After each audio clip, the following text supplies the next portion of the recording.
Hey everyone, welcome back to the channel. Today, we're journeying to the arid plains of southern Peru, a place that holds one of the world's most enduring and fascinating mysteries. We're talking about the Nazca line's immense designs etched into the desert floor, so large they can only be truly appreciated from the sky.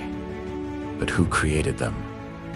And more importantly, why? For centuries, these giant figures, known as geoglyphs, lay hidden in plain sight, mistaken for old irrigation channels or trails. It wasn't until the 1920s, in 30 segundos, when commercial airplanes began flying over the region, that their true form was revealed. Suddenly, the world was captivated. Spread across nearly 200 square miles of desert are hundreds of individual figures, ranging from simple geometric shapes like trapezoids and spirals, to complex depictions of animals. There's a hummingbird with a wingspan of over 300 feet, a spider, a monkey with a curling tail, and even a figure that some have nicknamed the astronaut. The people behind these incredible creations were the Nazca culture, a civilization that flourished in this region from around 100 BCE to 800 CE. What's truly remarkable is how they made them. The technique was deceptively simple. They removed the reddish-brown, iron oxide-coated pebbles that covered the surface of the Nazca Desert. This exposed the lighter-colored, sandy soil underneath, creating a stark contrast that formed the lines. The region's extremely dry, windless, and stable climate has preserved these delicate lines for well over 1,000 years. But creating them required immense precision, planning, and a huge collective effort. Think about it. They couldn't see the full picture from the ground. How did they maintain such perfect proportions and straight lines over hundreds of feet? This is where the real mystery begins. Why go to all this trouble? The most popular and enduring theory is that the lines were created for the gods. From the ground, these figures are invisible, but from the sky, they are a breathtaking spectacle.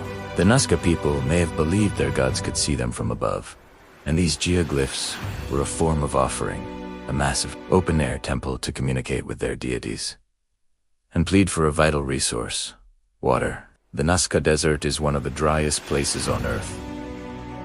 Survival here depended entirely on a reliable water supply for their crops and communities. Many of the animal figures depicted, like spiders, hummingbirds, and monkeys, are associated with water, fertility, and the mountains in Indian mythology. For instance, spiders were often seen before rain, and hummingbirds were linked to the rainy season.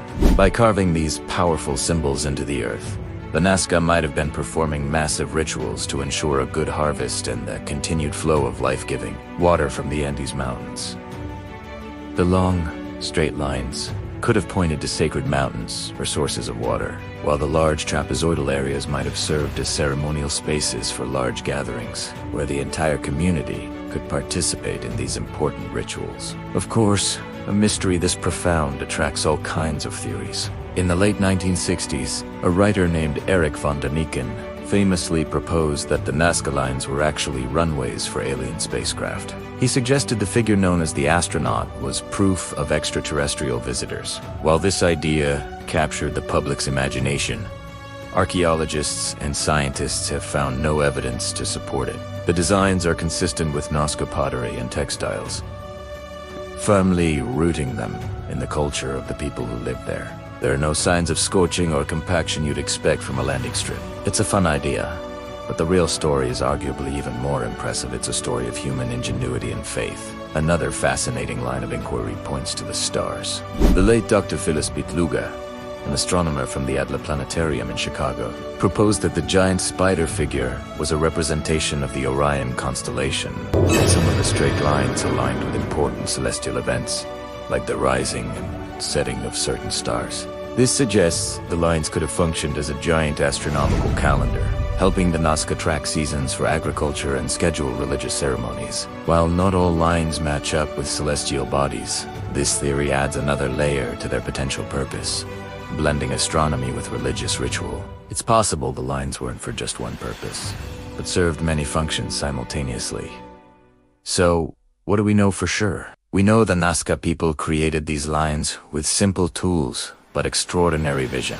We know the lines were incredibly important to their society, requiring a massive investment of time and labor, and we know that their purpose was deeply tied to their environment and their spiritual beliefs. Were they a map to water sources, an astronomical calendar, an offering to the gods, or perhaps all of the above? Maybe the true magic of the Nazca lines isn't in finding a single definitive answer, but in what they represent: the incredible ability of ancient people to transform their landscape into a canvas for their deepest beliefs and most urgent prayers. They are a silent, sprawling message etched into the earth, a testament to a culture's relationship with the cosmos and its eternal quest for survival.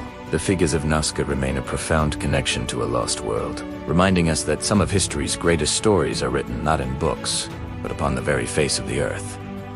What do you think? Were the Nazca lines a message to the gods, a giant calendar, or something else entirely? Let me know your theories in the comments below. It's a conversation that has been going on for decades, and it's far from over. Thanks so much for joining me on this journey to Peru. If you enjoyed this exploration of ancient mysteries, please give this video a thumbs up and consider subscribing for more adventures into the past. Hit that notification bell so you won't miss our next video. Until then, stay curious.